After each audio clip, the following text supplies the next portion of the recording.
Hey Leo, your July tarot reading is ready. Welcome to Pink Pearl Tarot. I'm Eleanor. Your theme for the whole month is love. Now, this is a general reading, so your romantic love section is still over here, but you're just awash in love in all of its forms this month. Or rather, you always are, but it's time to see it and to connect to it and to be filled by it and then to give it as well.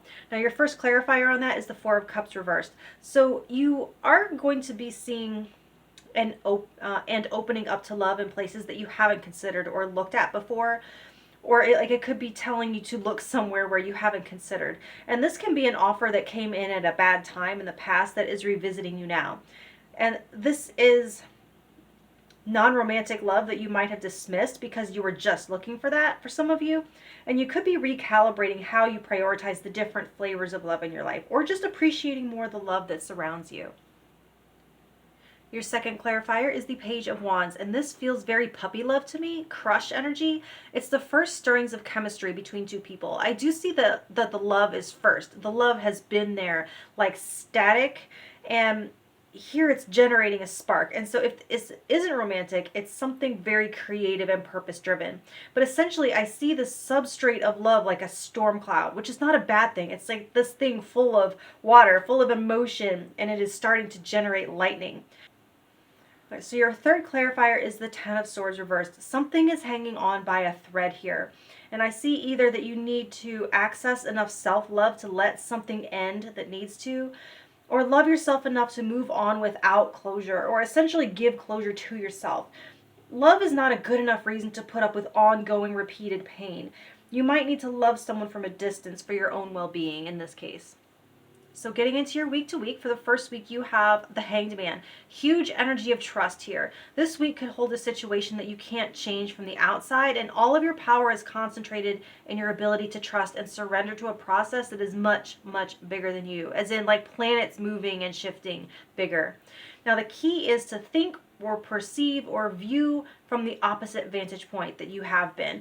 If you've been looking at form, look at the spaces between. If you've been very focused on what's been said, focus on what's been left out, what needs to be said, or where you might have heard something that wasn't exactly said.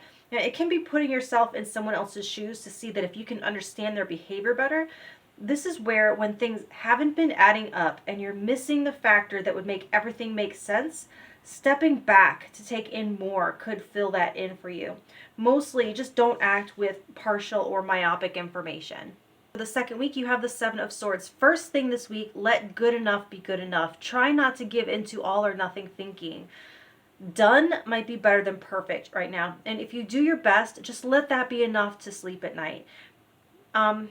Anything left on the table or unspoken under Seven of Swords energy usually gets dealt with or comes to light eventually. So with love and joy as your main themes, prioritize expressions of love and joy and save heavier stuff for a time when the energy is just a little better for it, or could be received better. And also to consider, with love as your theme, if you feel someone isn't saying everything or is withholding a detail or something, care for your feelings could be the reason.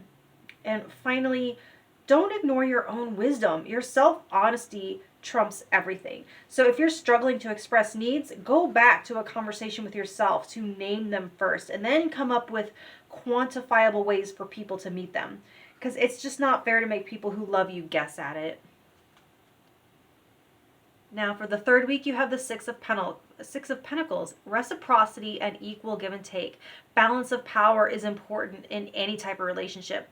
So I'm actually just going to skip right to your bonus message here. It says, joy. Spread seeds of joy like a wildflower, and no doubt you will revel in the result. So this is putting into circulation that which you would like to receive back. Just don't necessarily look for it to come back like a boomerang where you sent it. It might come from the opposite direction.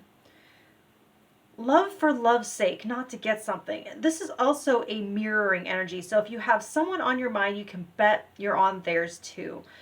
But mostly it's a week to look at your motives for giving and your expectations on return. Look for and adjust for imbalances if you can.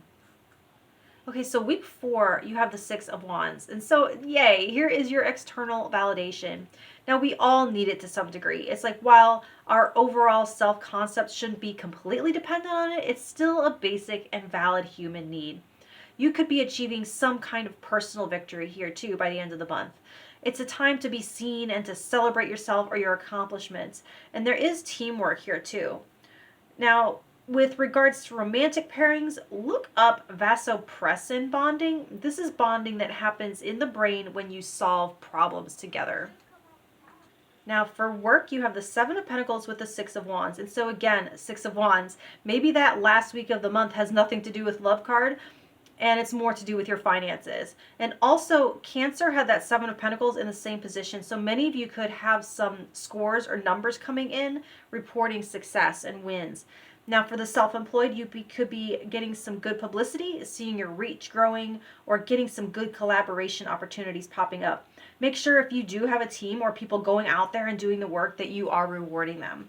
Now, for those of you working in an organization, I do see promotions, raises, accolades, newsletter features, fundraiser results, sales stats posted, bonuses, that sort of stuff for a job well done. So if you love what you do, it's definitely going to show and pay off right now. Now for love, you have the Page of Swords with Strength. And so we have Xena and Teen Wolf here. I see bigger feelings than someone has words for. So for couples, communication is key. And there is so much emotion and drive here, and words almost wanting to completely fail. But someone here is finding their words. There is a testing of waters to bring up some kind of conversation. Big theme of trust coming in again here to pay attention to. The Page is a student, and so I do actually see couples therapy for some of you just to learn effective communication techniques, how to communicate your love for each other so that it's actually received. For singles, there are some big feelings, and they are only coming out in little peeps.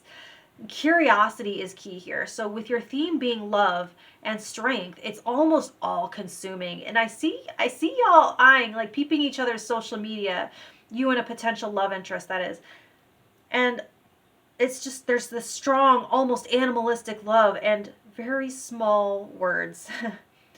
Which is not a bad move right now. People can get scared off easily under this kind of energy. So try to exercise patience if you can. Err on the curious side. Avoid pushing or forcing anything. A light touch for now until you can learn more about each other. So that's what I have for you now, Leo, and I will talk to you next month. Thank you.